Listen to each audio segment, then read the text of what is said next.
No one in that area dared to get close to the lonely millionaire, until his shy new neighbor asked for help fixing her fallen fence. When he repaired her broken fence, something dark stirred in them both. If you love love stories and romance, watch till the end, subscribe to this channel, and drop a comment telling us where you're watching from. Stay tuned. The fine rain in the mountains always carried with it the scent of cedar and wet earth. But on that summer morning, Ethan Hayes felt something different in the air. Something that made him look up from the financial report he was reviewing in. His office, on the second floor of the stone mansion that had dominated the valley for decades. His hands, large and marked by small scars, held the edges of the linen curtain, while his grey eyes scanned the abandoned property next door. The property had been empty for almost 2 years, since the last tenants left without notice, leaving only the vines to slowly reclaim each board of the fence and each tile of the roof. Ethan preferred it that way. Solitude had been his only reliable companion since that terrible night 5 years ago, when he awoke to screams coming from the porch and found Sarah lying on the garden stones, her neck at an impossible angle, her green eyes fixed on the full moon. He was never formally accused. The evidence was circumstantial, the injuries consistent with an accidental fall, but Ethan knew there was something more, something his own mind refused to accept. There were marks on her wrists, small purple impressions that looked like fingers. His hands were big enough to make those marks, and that night they had fought about marriage, about children, about the future she didn't want to share with him. The gentle movement between the fallen boards of the fence brought him back to the present. A small figure, wearing a floral dress of such light fabric that it seemed translucent under the drizzle, was trying to lift one of the heavier pieces of wood. Her light brown hair was wet, stuck to her temples and delicate neck, and she was, biting her lower lip as she struggled, leaving a small red mark on her rosy skin. Ethan couldn't look away. There was something in the way she moved, so cautious yet determined, that awakened a sensation he thought dead. It wasn't just desire, though that was also present, burning low in his belly like forgotten embers. It was recognition, as if his soul, dormant for so long, recognized in that woman's fragility something he had lost forever. She stopped suddenly, as if feeling the weight of his gaze, and raised her head toward the mansion. Her eyes were dark, almost black from a distance, and for a moment they stared at each other through the rain and mist.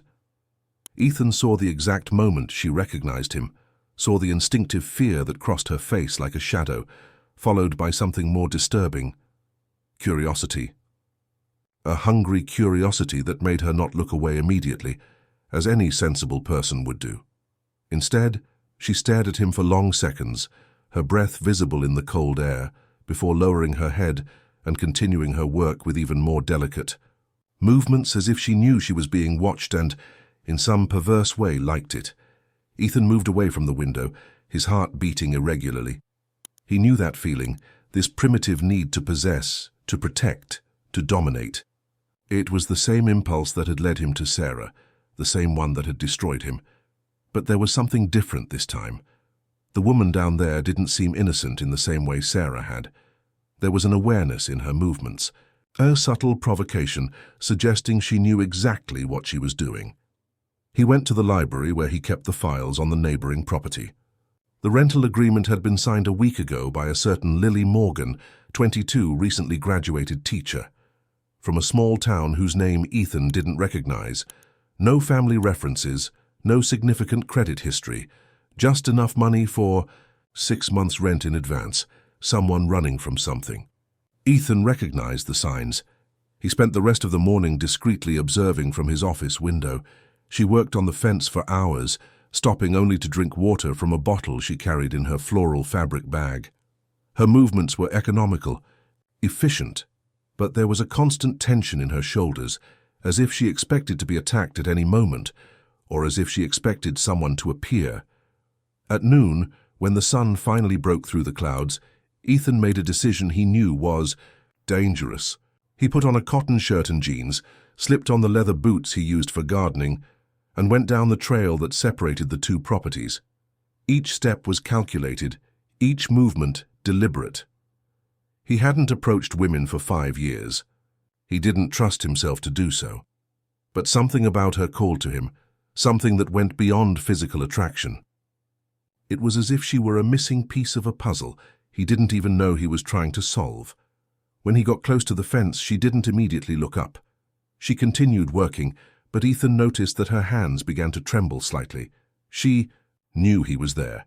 She could feel his presence the same way he felt hers. "You'll hurt yourself with those boards," he finally said, his voice coming out, hoarser than intended. "Some are rotten, others have rusty nails." She stopped, her hands still holding the wood, but didn't turn to face him. "I know," she replied, her voice soft, almost a whisper, "but I need to fix it before dark." "Why?" "Now." She turned slowly, and Ethan felt the air leave his lungs. Up close, she was even more disturbing. Her eyes were indeed dark, almost black, but there were small golden streaks around the pupil that shone when the light hit them.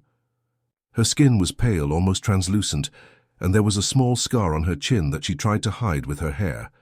"Because," she said, and Ethan realized her words were carefully chosen, "I need to make sure I'm safe." The way she said this, with a mixture of fear and defiance, made something move inside Ethan's chest. Something dangerous and protective at the same time. Ethan studied her face for long seconds, looking for signs of lies or manipulation. He had learned to read people during years of building his technological empire, but Lily was different. Her delicate features hid layers of complexity he could barely begin to decipher. The way she held the rotten wood, knuckles white from effort, suggested desperation. But the way she looked at him, direct and defiant despite the obvious fear, revealed a strength that didn't match her fragile appearance. "Safe from what?" he asked, taking a step forward. He saw her stiffen, but she didn't back away. "Or from whom?" Lily lowered her eyes, focusing again on the fence. "You don't know me," she murmured. "You don't know what I've been through." "Then tell me." The simplicity of the suggestion seemed to catch her off guard. She raised her head quickly, eyes wide. "Why would you care?" Ethan didn't have an answer for that. He didn't know why he cared. In the last 5 years, he had become an expert at not caring about anything or anyone. His company thrived because he made cold, calculated decisions, without emotional interference. His employees respected him because he was predictable in his coldness. His life was a carefully mapped set of routines that kept him away from any situation that might awaken the demons sleeping inside him. But there she was, a woman who didn't even know his name, asking a question he couldn't answer without lying. "Because," he finally said, "we're neighbors, and neighbors help each other." She laughed, a low, bitter sound that didn't match her young appearance. "Neighbors," she repeated. "Is that what you're calling it?" There was an insinuation in her voice that made Ethan frown. "What should I call it?" "You're Ethan Hayes." It wasn't a question. Owner of Hayes Technologies.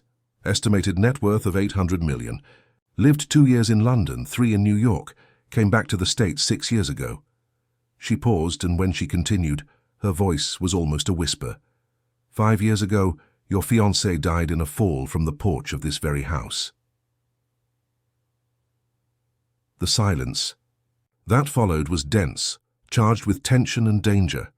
Ethan felt the familiar tightness in his chest, breathing becoming more difficult. No one dared mention Sarah in his presence. No one who knew even minimally about his reputation would be so reckless.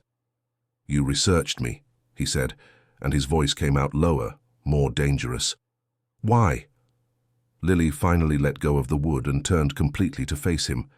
There was something fierce in her eyes now, a determination that hadn't been there before. "Because I need to know who I'm dealing with." "And what did you discover?" "That you're dangerous."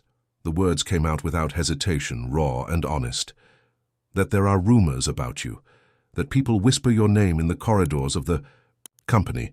That your fiancé was afraid of you." Ethan felt the familiar anger rising in his chest, hot and destructive. It was the same anger that had dominated him that terrible night, when he found Sarah's letters hidden in the drawer, letters where she told her mother about her fears, about the episodes of jealousy, about the way he held her too tightly when he was angry. "And yet," continued Lily, "you came here, Offered help, asked about my safety. She took a step forward, reducing the distance between them. Why? Maybe I like women who don't know when they should be afraid, replied Ethan, his voice loaded with a veiled threat. Or maybe, said Lily, you recognize someone who is also running from something. The observation hit him like a punch. Ethan studied her face again, looking for signs of mind games or manipulation. But all he saw was brutal honesty, the kind of honesty that came from someone who had already lost everything and had nothing left to hide. What are you running from? He asked. From a fiancé who thought I was his property, from a father who sold me like I was cattle, from a town where being a woman means being someone's possession. Her voice was firm, but Ethan noticed the almost imperceptible tremor in her hands. And you? What are you running from? From the possibility of doing again what I did to Sarah. The confession came out before he could contain himself. Ethan saw the exact moment she understood what he had just admitted. He saw the fear intensify in her eyes, but also saw something else, something that left him completely unbalanced. Understanding, recognition, as if she understood exactly what he meant. You hurt her, said Lily, and it wasn't a question. I don't know. The answer came out like a groan. I don't remember the whole night. I was drinking, we were fighting, and then... Ethan ran his hands through his hair, trying to organize the fragmented memories. Then she was lying on the stones and I didn't know if it had been an accident or if I... You think you pushed her. I think I lost control. I think I hurt her in a way I can't remember. Ethan stared at her, looking for judgment in her eyes. And you're still here, talking to me. I am. Why? Lily was silent for a long moment, her eyes fixed on the ground. When she finally spoke, her voice was so low that Ethan had to lean in to hear.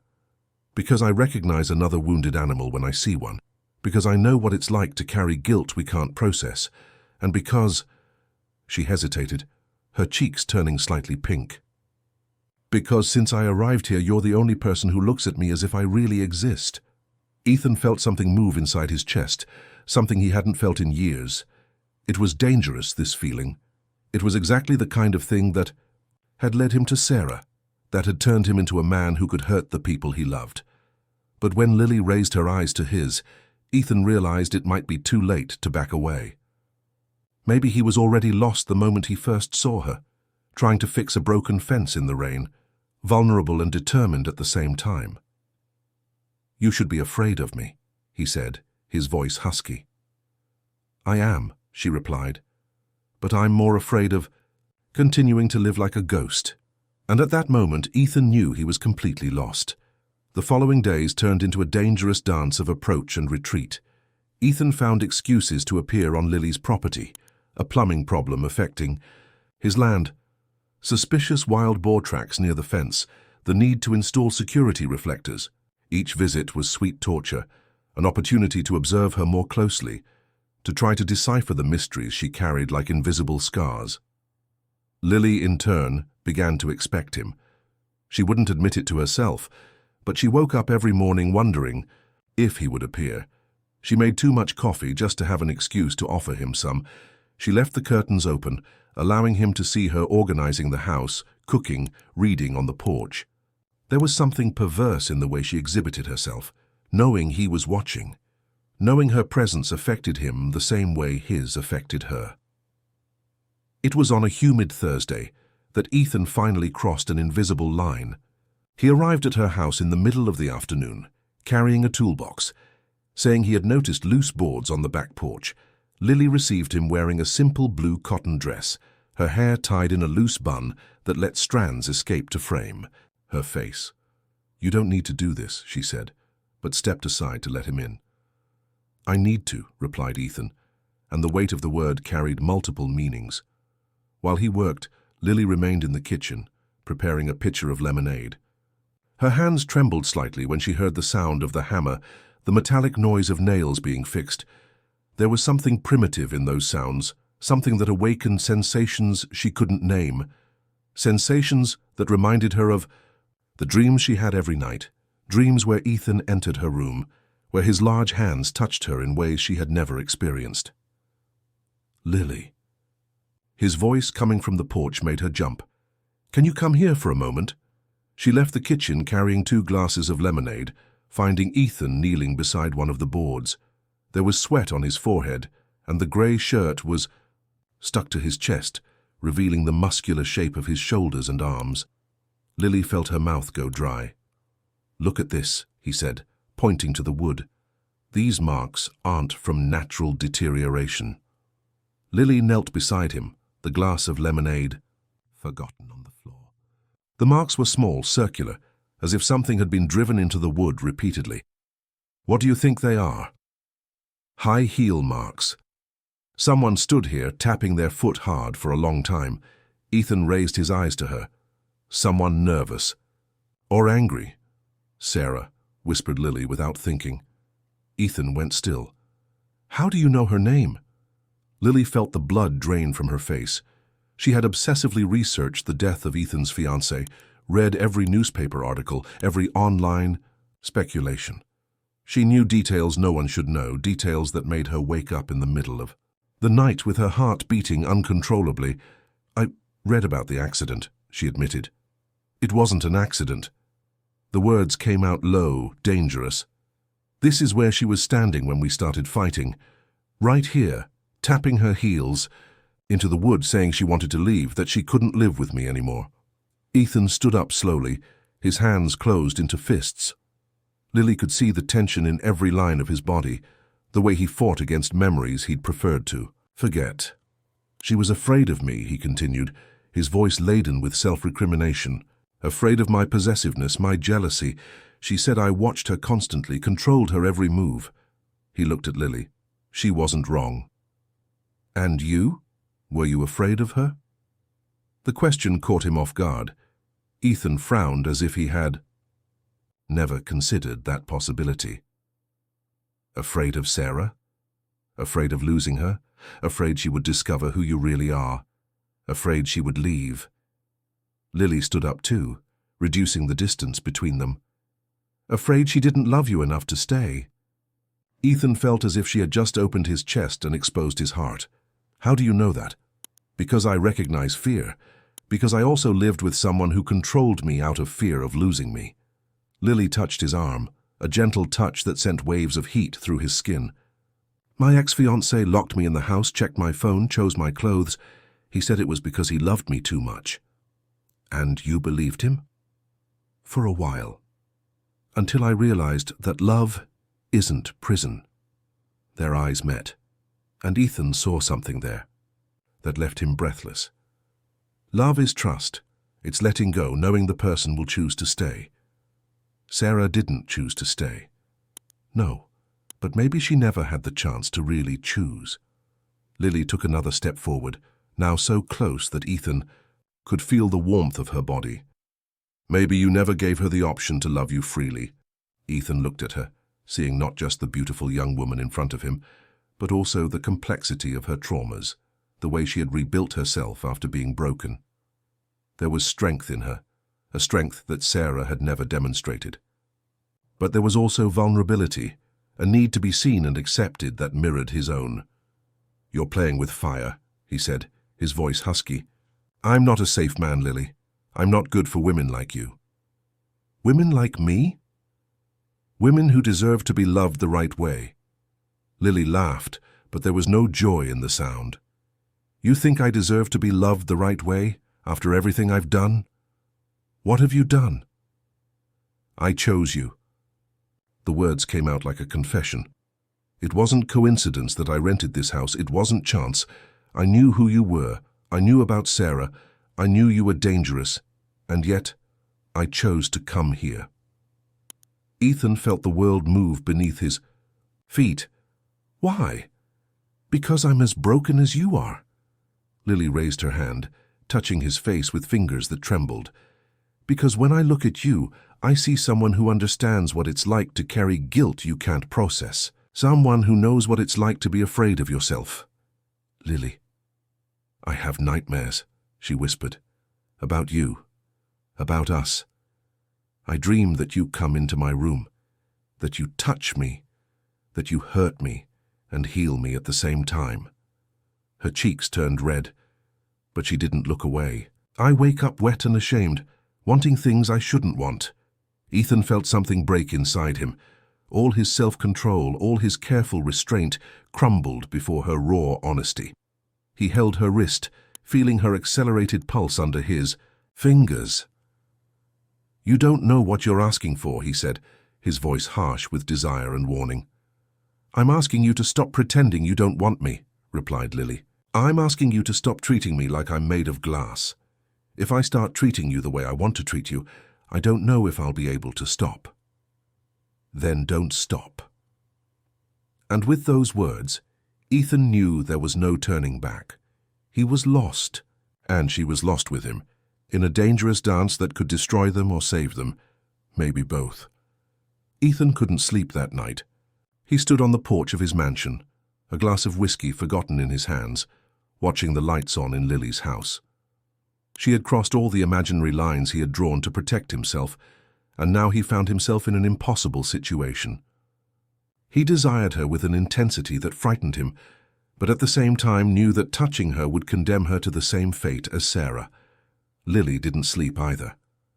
Lying in her bed, she relived every word of their conversation, every look, every moment his fingers touched her skin. There was something perverse in the way her body reacted to the danger he represented, as if her nerve endings were programmed to seek exactly the kind of man who could destroy her. It was at 3 in the morning that she finally gave up trying to sleep. She put on a white silk robe over her nightgown and went out to the porch, knowing he would be watching. It wasn't a conscious decision, but a primitive impulse, a need to be close to him even if it was across the distance that separated their houses. Ethan saw her the moment she appeared on the porch. The white silk gleamed under the moonlight, and he could see the contours of her body through the translucent fabric. She leaned on the railing, her loose hair falling over her shoulders, and stood there looking in his direction. They observed each other in silence for long minutes, two nocturnal creatures recognizing in each other the same restlessness, the same dangerous hunger.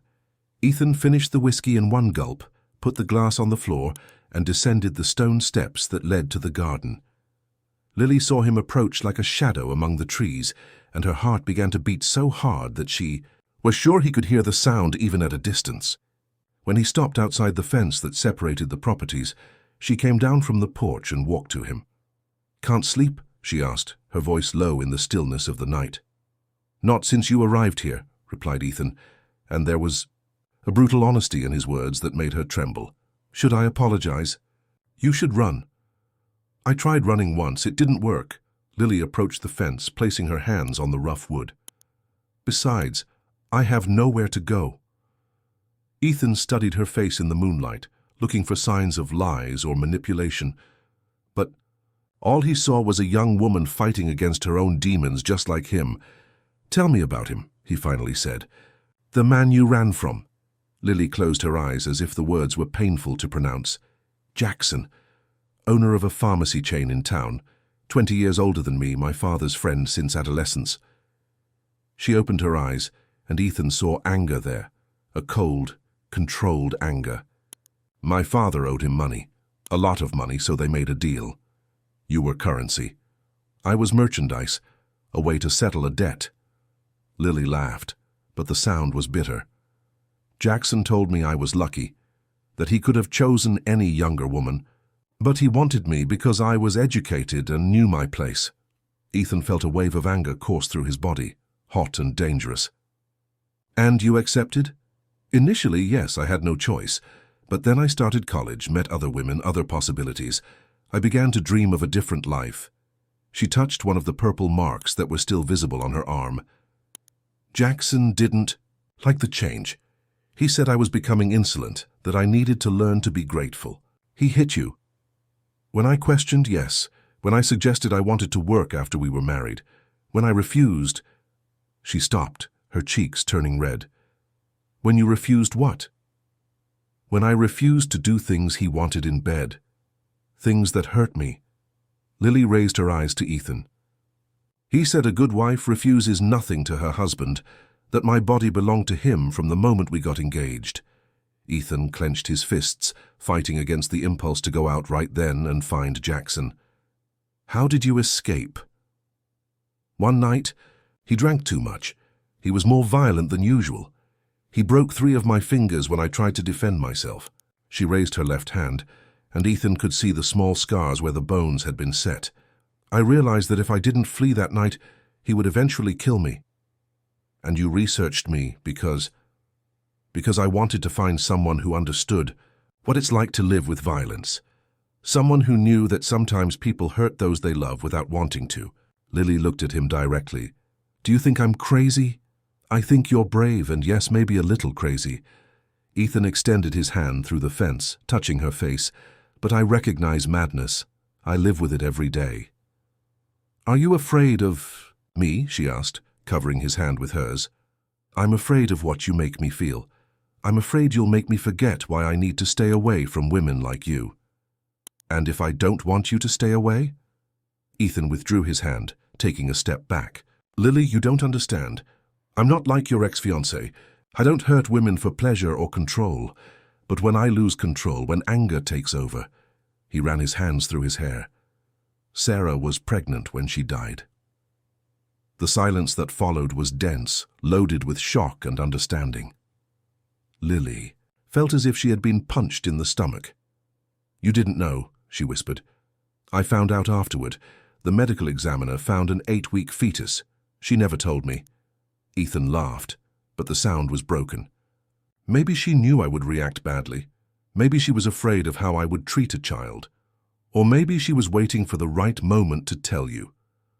Or maybe she planned to abort without telling me. There were pamphlets from clinics hidden with the letters." Ethan stared at her. "It doesn't matter anymore. What matters is that I killed 2 people that night. A woman and an innocent child. You don't know if it was you. I know." The certainty in his voice was absolute. "Maybe I don't remember the details, but I know. And that's why I need to stay away from you." Lily was silent for a long moment, processing the revelation. When she finally spoke, her voice was firm, determined. "You think I care?" Ethan blinked as if he wasn't sure he'd heard correctly. "What?" "You just told me you might have killed your pregnant fiancée, and you think that's going to make me run?" Lily held the fence with both hands, leaning forward. "Ethan, I chose you knowing you were dangerous. I chose you because of that, not despite it." "Why would you do that?" "Because I also have blood on my hands." The words came out as a whisper. "Because the night I fled, Jackson followed me. He tried to drag me back to the car, and she trembled. "I took a rock and hit him on the head." Ethan felt the world stop. "You killed him?" "I don't know. I left him lying on the road and ran. I never tried to find out if he survived." Lily stared at him. "So you see, we both carry the same burden. We both live with the possibility of having taken a life." And at that moment, Ethan understood that she was right. They were the same, 2 lost souls who had found in each other not redemption, but recognition. They were the only ones who could completely understand each other, the only ones who could accept each other despite their sins, or perhaps because of them. Lily's revelation changed everything between them. In the days that followed, a dangerous intimacy was established, fueled by the mutual understanding of their sins. Ethan began to visit her openly, no longer inventing excuses. He arrived at dusk, when the shadows of the mountains began to swallow the valley, and stayed late talking on her porch. Lily prepared dinner for 2, a domestic ritual that both pretended was natural. She cooked while he fixed small defects in the house, and there was something deeply intimate about this silent routine. Ethan had never experienced this kind of domestic partnership with Sarah, who had always relied on employees for everything. It was on a Friday night, after a whole week of this almost conjugal coexistence, that Ethan finally crossed the physical line he had drawn between them. Lily was in the kitchen finishing washing the dishes when he approached from behind, resting his hands on the counter on each side of her body. "Are you sure about what you're doing?" he whispered near her ear, his hot breath against the delicate skin of her neck. Lily closed her eyes, feeling the warmth of his body pressed against her back. I'm sure I want to stop pretending. Pretending what? That I don't think about you every night. That I don't imagine what it would be like if you touched me. She turned slowly, facing him, their bodies separated by only inches. That I don't want to be yours as much as you want me. Ethan studied her face, looking for signs of hesitation. If I touch you now, it won't be gentle. It won't be what? You deserve. You think I want gentleness? Lily raised her hand, touching his chest through his shirt. You think that after everything I've been through, I want to be treated like a porcelain doll? Lily, I want to feel. I want to feel. Everything. Her fingers moved to the buttons of his shirt. I want to feel your anger, your passion, your darkness. I want you to touch me like I'm real. Ethan held her wrists, stopping her movements. You don't understand. When I lose control, when the need gets too strong, I become someone else. I become the man who hurt Sarah. Then hurt me, she whispered, and the words came out loaded with desperation and desire. Show me who you really are. Something broke inside Ethan at that moment. All the self-control he had carefully built over 5 years crumbled before her provocation. He pushed her against the counter, his large hands holding her face with enough, forced to leave marks. You want to see the monster? His voice came out husky, dangerous. You want to meet the man who might have killed his own fiancée? I want to know you, replied Lily, and there was a fierce courage in her eyes that left him completely lost. All of you. Ethan kissed her then, and it wasn't the soft kiss of first encounters. It was possessive, desperate, loaded with 5 years of loneliness and self-recrimination. Lily responded with equal intensity, her hands pulling his shirt, her teeth biting his lower lip until drawing the metallic taste of blood. Are you sure? He asked against her mouth, his hands already moving to the hem of the simple dress she wore. I'm sure, she replied, and there was a determination in her voice that admitted no doubts.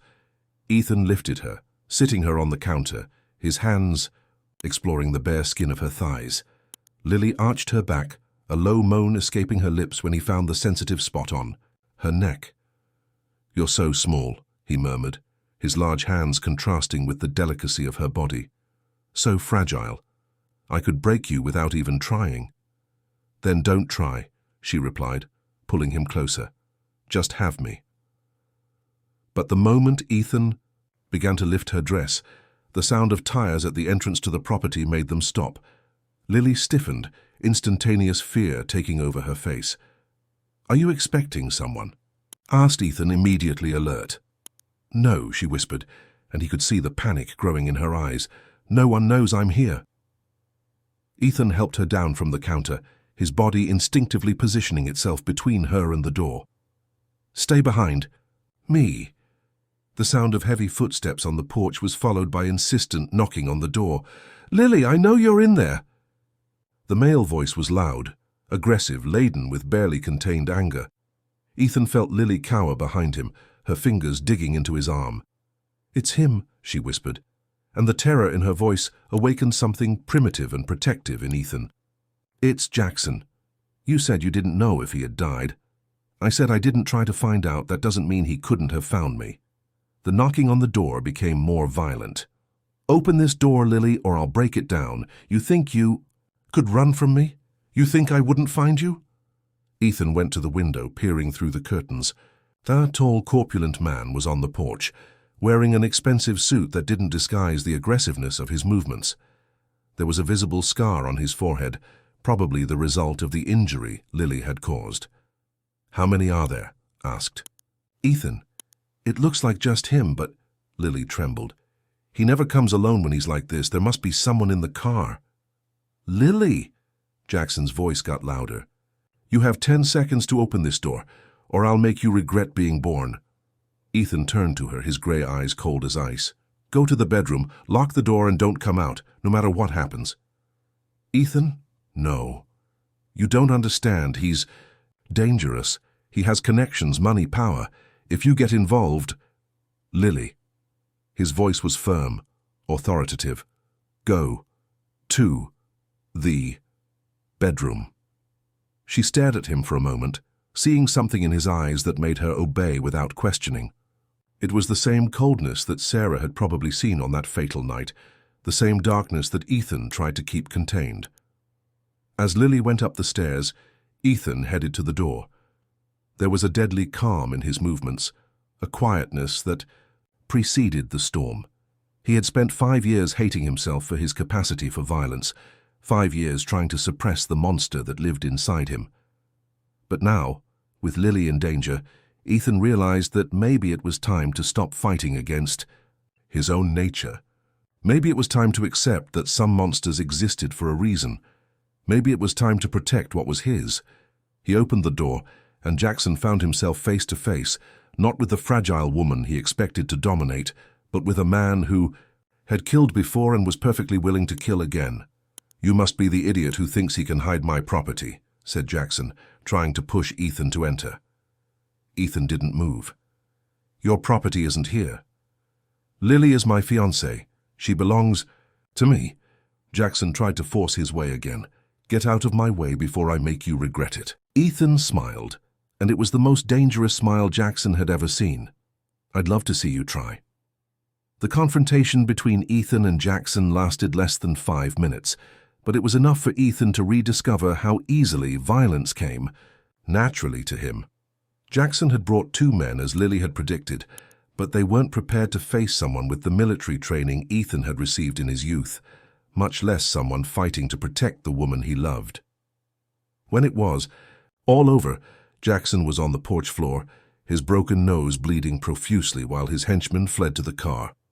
Ethan had used only enough force to incapacitate them, but the coldness with which he had done it, the calculated precision of each movement, revealed the extent of his capacity for violence.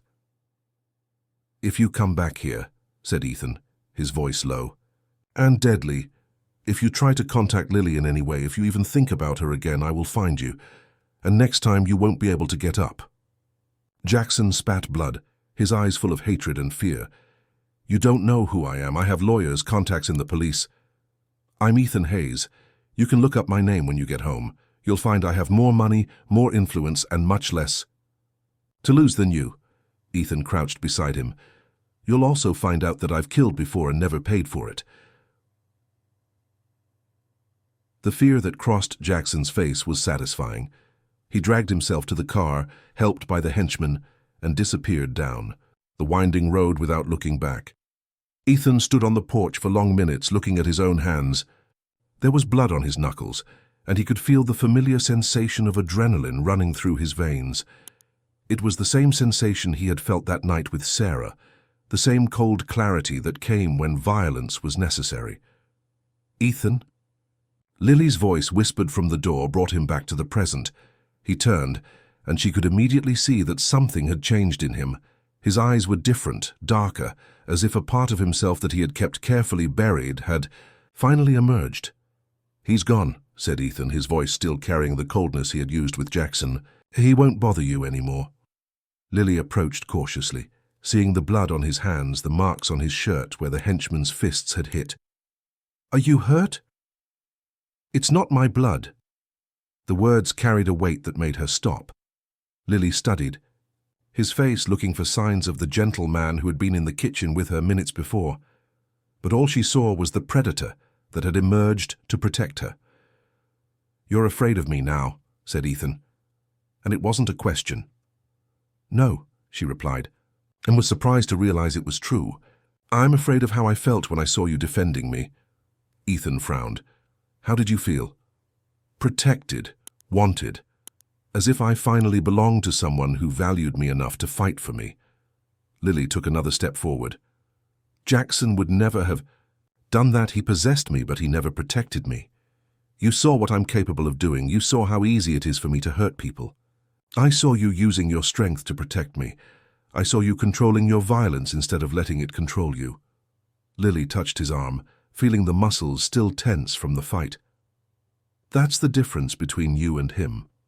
You choose when and how to use your strength." Ethan stared at her, looking for signs of fear or repulsion, but all he saw was admiration, desire, and something deeper that he couldn't name. "You should be running," he said. You should stop telling me what I should do, she replied, and there was a provocative smile on her lips. Especially when you've just proven that you're exactly the kind of man I want. What kind of man is that? One who protects me instead of controlling me. One who uses his strength to defend me instead of hurting me. Lily moved even closer, their bodies almost touching. One who makes me feel safe instead of afraid. Ethan felt something loosen inside his chest, a tension he had carried for 5 years. Are you sure about this? I'm sure I want to finish what we started in the kitchen, she replied, her hands moving to his blood-stained shirt. I'm sure I don't want to pretend anymore that I don't desire you.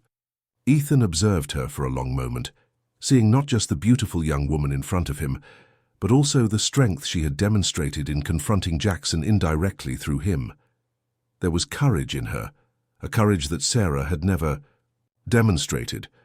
If I take you to my bed, he said, his voice husky with desire and warning, it won't be just for one night. It won't be something you can pretend didn't happen. I don't want to pretend, replied Lily. I want it to be real. I want it to be forever. Ethan lifted her then, his strong arms wrapping around her as if she were the most precious thing in the world. Lily wrapped her legs around his waist, feeling the strength contained in his muscles, the way he held her with care despite the power he had just demonstrated. My house or yours? He asked against her lips. Yours, she replied without hesitation. I want to be in your territory. I want you to feel at home when you possess me. Ethan carried her along the trail that connected the two properties, each step deliberate and full of promise. Lily nestled against his chest, hearing the strong sound of his heart, feeling the security that came from being in the arms of a man who had just proven he would do anything to protect her. When they reached the stone mansion, Ethan carefully placed her on the ground, but kept his hands on her waist. Last chance, he said. You can go back home and pretend none of this happened. Or you can come upstairs with me and discover what it's like to be loved by a man who wants you more than anything in the world. His grey eyes burned her. To be loved by a man who would kill for you. Lily felt a shiver run down her spine, but it wasn't from fear. It was from anticipation, from desire, from a need so deep it made her tremble. I choose you, she said, echoing the words she had pronounced the first night they met. I always choose you. Ethan kissed her then, and this time there were no interruptions, no fears, no past between them. There was only the present, only the promise of a future built on the mutual understanding of their darkness. As he carried her upstairs, Lily knew she was crossing a line from which there would be no return, but for the first time in her life she didn't want to return. She only wanted to move forward, toward the only man who had seen her completely and desired her anyway, toward the only man who had protected her instead of trying to control her, toward the only man she could love without losing herself in the process. Ethan's bedroom was exactly as Lily had imagined, in the feverish dreams that tormented her every night. Dark, masculine, dominated by a huge dark wood bed that seemed designed to contain storms. The windows offered a panoramic view of the valley, but at that moment, with the curtains partially closed and only the moonlight filtering through the fabric, the environment was wrapped in an intimate penumbra that made Lily's heart accelerate. Ethan carefully placed her on the floor beside the bed, but kept his hands on her waist, as if he couldn't bear to break physical contact. His grey eyes studied her intensely, looking for any sign of hesitation or fear. You're trembling, he observed, his voice low and husky. Not from fear, replied Lily, and there was raw honesty in her words. From anticipation, from desire. She raised her hands to his face, tracing the strong lines of his jaw. You're so different from what I expected. Different how? Careful. Gentle. Jackson never... She stopped, biting her lower lip. Jackson never asked if I wanted to. Never worried if I was ready. Ethan felt a wave of anger course through his body, but he controlled it, focusing all his attention on the woman in his arms. Lily, I need you to understand something. If we stay together, if you become mine, I will protect you from everything and everyone. But that also means you will belong to me completely. What kind of belonging? The kind that means no other man will touch you. The kind that means you'll sleep in my bed, wake up in my arms, carry my name. His fingers traced the delicate line of her throat. The kind that means I'll know every inch of your body, every sound you make, everything that gives you pleasure. Lily felt a liquid heat spread through her belly. And if I want the same from you? You'll have me completely, without reservations. Ethan pulled her closer, their bodies fitting perfectly. But you need to understand that I'm not an easy man to love. I'm jealous, I'm possessive, and there are parts of me that are genuinely dangerous. Show me, she whispered, and her words carried a provocation that made something loosen inside him. Ethan kissed her then, and this time there was no gentleness or hesitation. It was a kiss that claimed, that possessed, that marked territory. Lily responded with equal intensity, her hands moving to his shirt, pulling the fabric out of his pants. "Are you sure?" he asked against her lips, even as his own hands found the zipper of her dress. "I've never been sure of anything in my life," she replied, "but I'm sure of this. I'm sure of you." Ethan helped her out of the dress, his large hands careful despite the urgency he felt. When she stood before him in only her underwear, he stopped, simply observing. Lily felt exposed, vulnerable but also powerful under the intensity of his gaze. "You're perfect," he murmured, his fingers tracing the pale skin of her shoulders. "So small, so delicate. How can you be so strong?" "I had to learn," she replied, her hands working on the buttons of his shirt. "I had to learn to survive." "You won't just survive anymore," said Ethan, helping her remove the shirt. "You will live, you will flourish, I'll make sure of that." When they finally lay in bed, skin against skin, Lily felt as if all the broken pieces of her life were finally fitting together. Ethan touched her with a reverence she had never experienced, as if she were something precious he feared breaking. "You won't break me," she whispered, reading his thoughts. "I'm not made of glass." "You're made of something much rarer," he replied, kissing the sensitive skin of her neck. "You're made of courage." In the hours that followed, Ethan showed Lily what it meant to be desired by a man who saw her as an equal, who respected her strength while celebrating her femininity. Each touch was deliberate, each kiss loaded with promise. He took her to the edge several times, watching each reaction, learning what made her moan, what made her arch her back, what made her whisper his name like a prayer. "You're mine now," he said when they finally united completely, his eyes fixed on hers. "Mine to protect, mine to love, mine forever." "And you are mine," she replied, her legs wrapping around him, pulling him deeper. "Mine to heal, mine to love, mine forever." Afterward, when they were intertwined in bed, Lily traced the scars that marked Ethan's chest. "How did you get these?" "Various ways. Some in fights when I was younger, others in accidents." He took her hand, kissing the palm. "And you?" "That scar on your chin.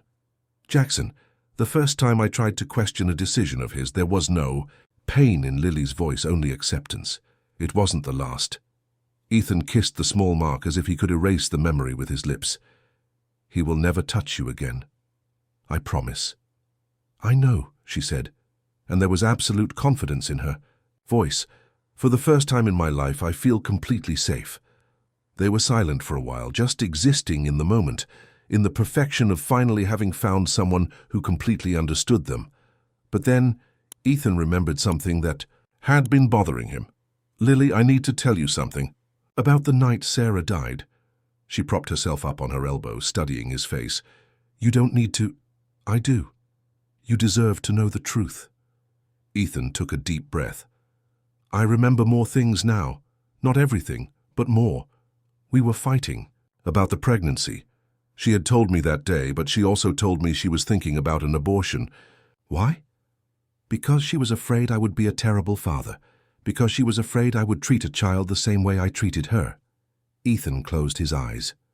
"She wasn't wrong. I was controlling, possessive.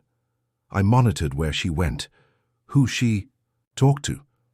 But you loved her." "I thought I did, but now after meeting you I realized that what I felt for Sarah was obsession, not love." Ethan opened his eyes. Love is what I feel for you, this desire to protect you, to see you happy, to give you everything you deserve. And the fall?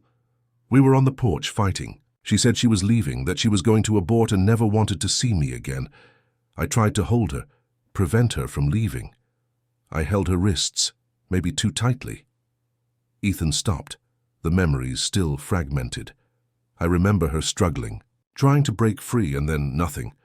The next thing I remember is finding her fallen. You think she fell trying to break free? It's possible. Or maybe in anger I pushed her without realizing. Ethan stared at her. Can you still love me knowing this? Lily kissed him softly, her hands framing his face. I love you knowing this. I love you despite this. I love you because of how it changed you. How so? You spent 5 years punishing yourself for something you might not have done intentionally. You stayed away from relationships to protect other women. You became someone who thinks before acting, who controls his strength. Lily kissed him again.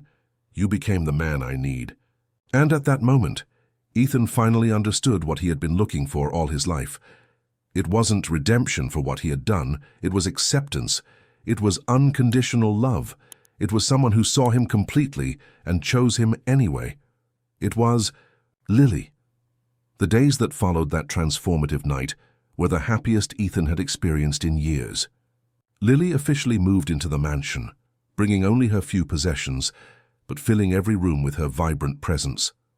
She worked as an online private tutor while he managed his business, and in the afternoons they met in the library, she reading while he worked, simply enjoying each other's company.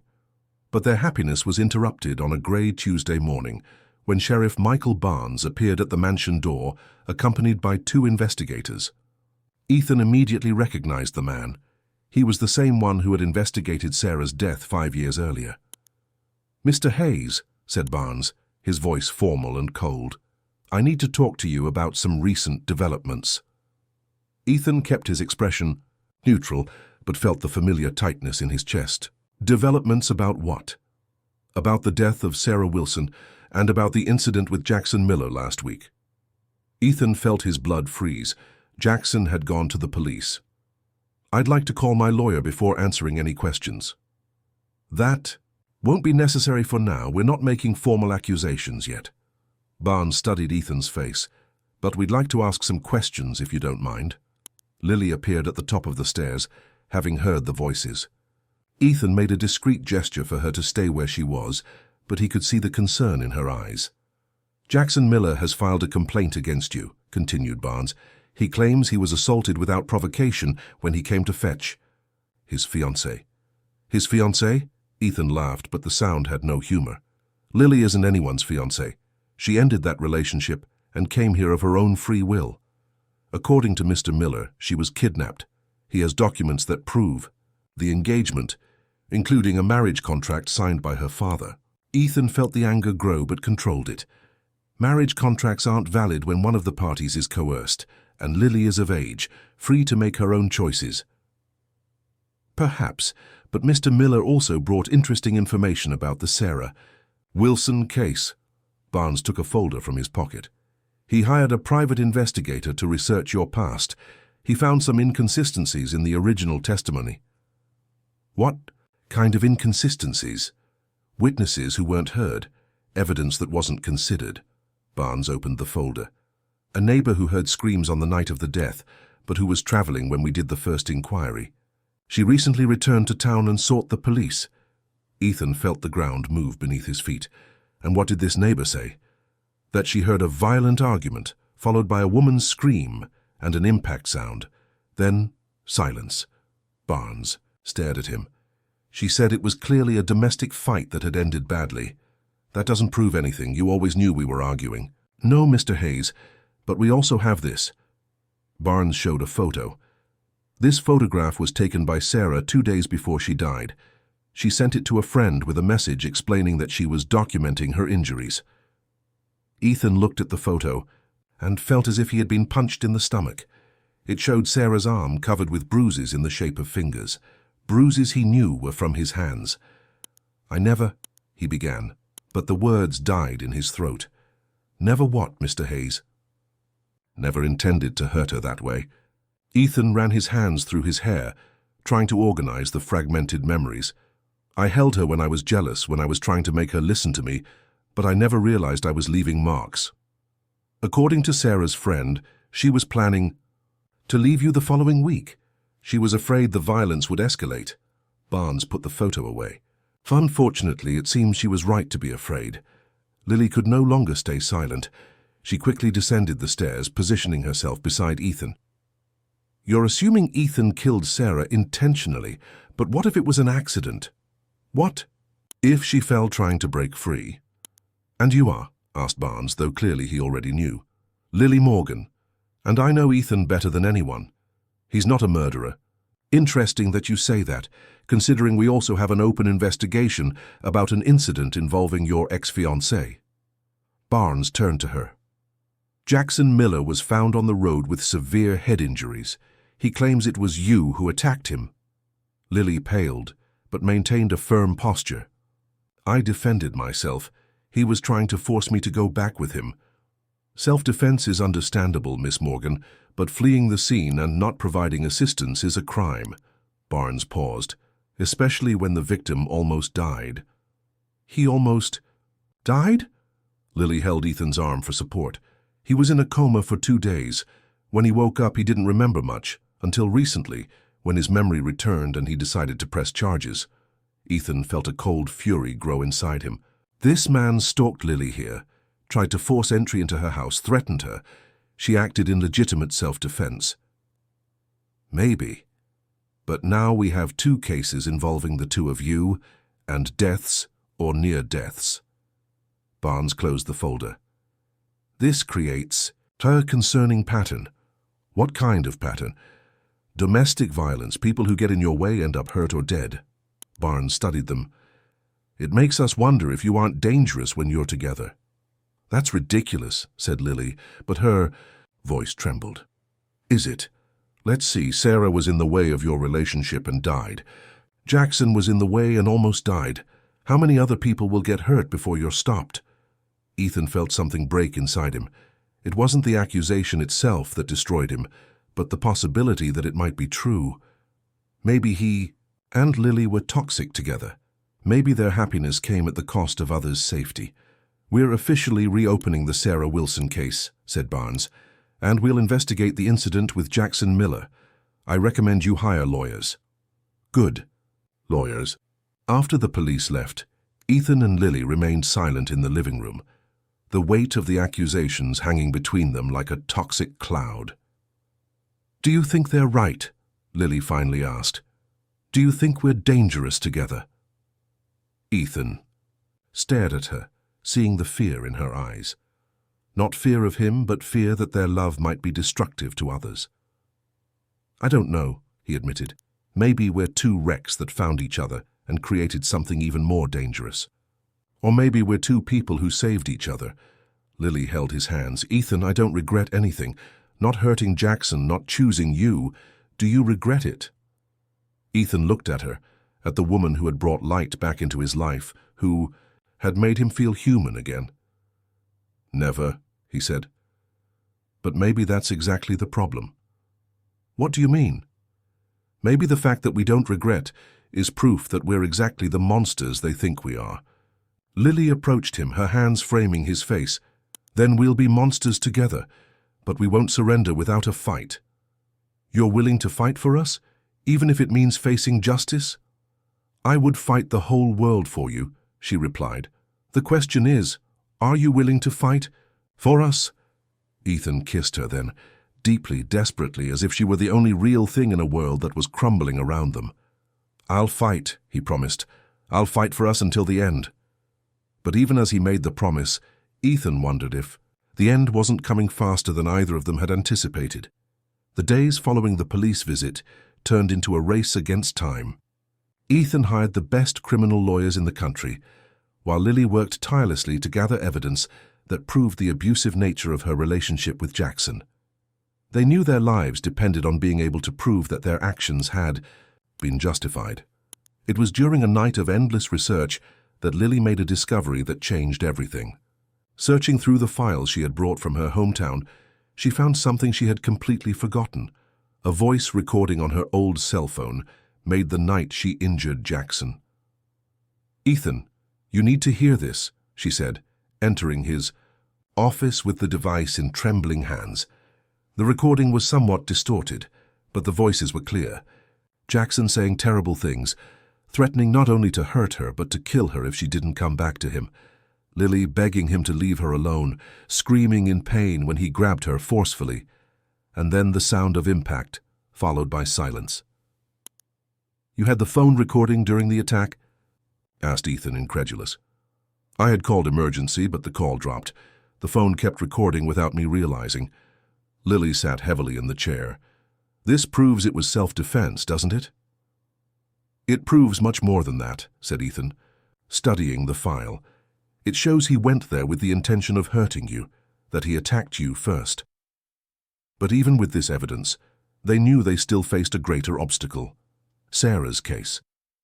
The new evidence presented by the police was devastating, and Ethan knew that without a plausible explanation, it would be difficult to avoid a formal accusation. It was then that they received an unexpected call. Dr. Richard Stevens, a forensic psychiatrist who had worked on the original Sarah case, wanted to speak with them. "I was never satisfied with the conclusions of the Wilson case," he said when they met in his office. "There were inconsistencies in her behavior that weren't properly investigated." "What kind of inconsistencies?" asked Ethan. "Sarah suffered from undiagnosed bipolar disorder. I discovered this analyzing her medical history afterward, but at the time of death no one knew. Dr. Stevens showed a folder full of documents. She was taking medications for depression, but not the mood stabilizers she really needed." Lily leaned forward. "And what does that mean?" "It means she went through manic episodes followed by deep depressions. During manic episodes, people with bipolar disorder can have impulsive, aggressive, even self-destructive behaviors."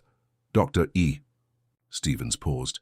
"They can also have hallucinations or paranoid delusions." Ethan felt a light of hope. "Are you suggesting she might have—" "I'm suggesting she might have attacked you first, or might have thrown herself from the porch during a psychotic episode." Dr. Stevens opened another file.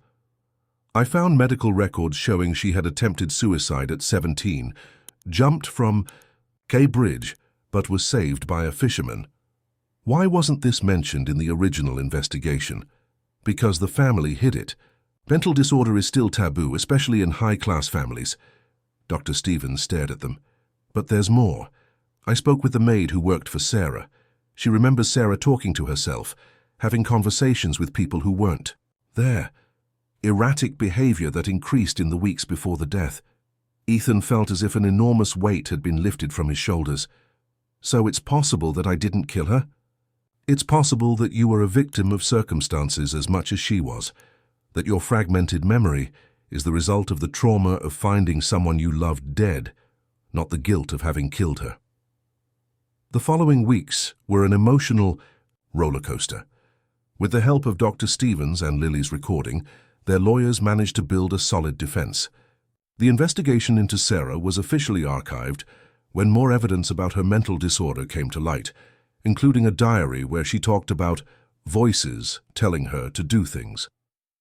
Jackson, confronted with the recording and with evidence of his own violence, withdrew the accusations against Lily in exchange for not being prosecuted for attempted kidnapping and assault. But the greatest victory came when Ethan finally managed to access memories he had blocked for years. With the help of therapy, he remembered the truth about that terrible night. She was on the porch screaming that the voices were telling her to kill herself, he told Lily one night as they lay in bed. "I tried to hold her, prevent her from hurting herself, but she had superhuman strength as people in psychotic episodes sometimes do. And then she suddenly stopped, got quiet, looking at something I couldn't see. Said it was all right, that she had understood what she needed to do." Ethan closed his eyes, reliving the memory. "I relaxed for a second, thought the crisis had passed, and then she ran to the railing and jumped. She killed herself," whispered Lily. "She killed herself, and I spent 5 years thinking it had been me." Ethan hugged her tightly. 5 years punishing myself for something I didn't do. But if you hadn't gone through that, if you hadn't carried that guilt, would you be the same man I met? Ethan considered the question. Probably not. The guilt taught me to control my anger, to question my impulses. It made me more careful, more aware of my own power. Then maybe everything happened for a reason. Maybe you needed to go through that to become the man I could love. And you? Did you need to go through what you did with Jackson? I needed to learn that I was stronger than I thought. I needed to learn that I could defend myself, that I could choose my own life. Lily kissed his chest. I needed to learn that I deserved to be loved the right way. 6 months later, Ethan and Lily were married in a simple ceremony in the mansion's garden. Only a few close friends and Dr. Stevens, who had become a dear friend, were present. You know there will still be challenges, said Dr. Stevens during dinner. You both carry traumas that will need to be continuously worked on. We know, replied Lily, holding Ethan's hand. But we also know that we are stronger together, and we have a lifetime to heal each other, added Ethan. That night, as they danced alone in the garden under the stars, Ethan whispered in Lily's ear, "You saved my life." "No," she replied. "We saved each other, and now we'll build something new. Something that never existed before. What would that be?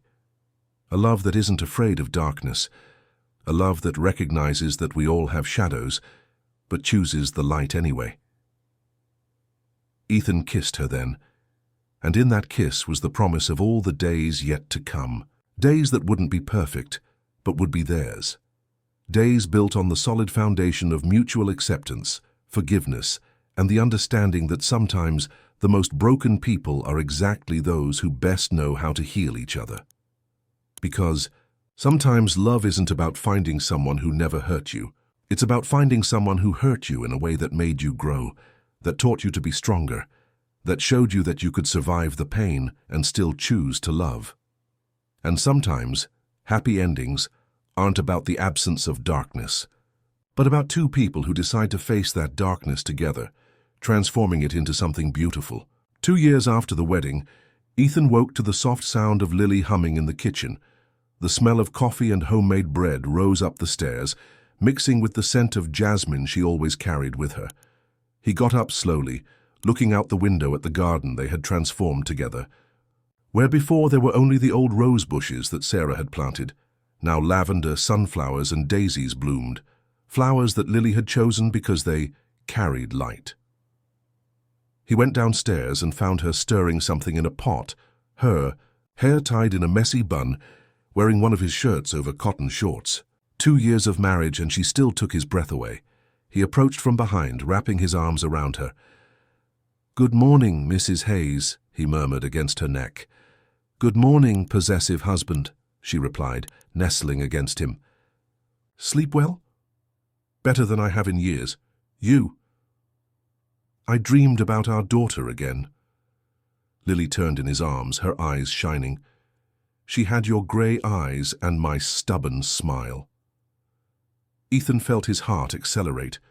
They had talked about children a few times, but always with caution, always afraid that their pasts would make them inadequate parents. "Do you really want to have children with me?" "I want to have everything with you," she replied, touching his face. "I want to create a family that's based on love, not fear. I want to show our children that it's possible to overcome anything when you have true love. And if I don't know how to be a father, and if I repeat the mistakes, then we'll learn together, the same way we learn to be husband and wife." Lily kissed him softly. "Besides, you've already proven that you can protect those you love without destroying them." It was true. In the 2 years since the wedding, Ethan had repeatedly demonstrated that he had found the perfect balance between strength and gentleness. When Jackson's brother appeared trying to cause problems, Ethan had dissuaded him firmly, but without violence. When Lily faced nightmares about the past, he consoled her with infinite patience, never pressuring her, always respecting her. "Pace, there's something I need to tell you," said Lily, moving slightly away. "Something about the dream." "What?" "It wasn't just a dream. It was a vision, a possibility." She took a deep breath. "Ethan, I'm pregnant." The world stopped. Ethan stared at her, looking for signs of a joke, but all he saw was radiant happiness mixed with nervousness. "Are you sure?" "I took the test yesterday. 3 times. Lily laughed, but there were tears in her eyes. "I'm 6 weeks along." Ethan lifted her off the ground, spinning her in the air as he laughed like he hadn't laughed in years. When he put her back on the ground, there were tears in his own eyes. "You've given me everything," he said, his voice choked. "You've given me a life I never thought I would deserve." "We gave each other a life," she corrected. "We saved each other and built something new." That day, Ethan cancelled all meetings, and they spent hours planning the future. They talked about names, about the baby's room, about what it would be like to raise a child surrounded by love instead of fear. Lily had already started working as a pedagogical coordinator at a local school, and Ethan had expanded his company to include educational technologies inspired by her passion for teaching. "Do you think Sarah would approve?" Lily suddenly asked, as they sat on the porch watching the sunset. Ethan considered the question. "I think Sarah finally found peace. And I think she would be happy to know that her death wasn't in vain, that it taught me to be the man you deserved." "And Jackson?" "Jackson is married to a woman he can't control and who doesn't let him forget what he did to you. I think that's justice enough," Lily laughed. "You researched him?" "I might have had someone check his status from time to time, just to make sure he wouldn't bother you again." "Possessive husband," she said, but there was affection in her voice. "Protective husband," he corrected. "There's a difference." "Which is?" "Possessiveness is about control. Protection is about love." Ethan pulled her into his lap. "I don't want to control you, Lily. I want to protect you so you can fly as high as you want. And if I want to fly away from you, then I'll let you go knowing you'll choose to come back." Ethan kissed her forehead. "Because that's what true love does. It trusts." 9 months later, Emma Hayes was born during a summer storm, screaming with enough strength to wake the entire valley. She had her father's grey eyes and her mother's determined smile, and from the first moment Ethan held her in his arms, he knew he had found his true purpose. "She's perfect," whispered Lily, exhausted but radiant. "She's ours," replied Ethan. And there was reverence in his voice. "She's proof that something good can be born from 2 people who refuse to give up on themselves." In the years that followed, Ethan and Lily built a life that neither of them had imagined possible. They had 2 more children, Benjamin and Sarah, a name they chose to honor the woman who had indirectly made their happiness possible. They created a foundation to help victims of domestic violence, using their experiences to help others find strength and healing. Lily never again had nightmares about Jackson. They learned that healing didn't mean forgetting, but transforming pain into wisdom, fear into strength, darkness into light. On quiet nights when the children were asleep and they were alone on the porch watching the stars, Ethan sometimes wondered how 2 such broken people had managed to build something so beautiful. "Do you regret anything?" Lily asked on one of these nights, as if she had read his thoughts. "I regret letting fear control me for so long," he replied. "I regret not having sought help for Sarah when she needed it. I regret almost losing you because I thought I didn't deserve happiness. And I regret not being brave enough to leave home earlier. I regret taking so long to find you." Lily nestled against him. "But I don't regret anything that brought us here." "Even the dark parts?" "Especially the dark parts, because they taught us to value the light." Ethan kissed her then, and in that kiss was their entire story. The fear, the pain, the discovery, the passion, the healing, the love. There was the promise that no matter what storms they might still face, they would face them together. Because they had learned that true love wasn't about finding someone perfect. It was about finding someone perfect for you, someone who saw you completely, shadows and light, and chose you anyway. And sometimes the best love stories begin in the darkest places, between the most unlikely people, and blossom into something that illuminates not only their own lives, but the lives of everyone around them. Ethan and Lily had found this. They had found a love that transformed, that healed, that lasted.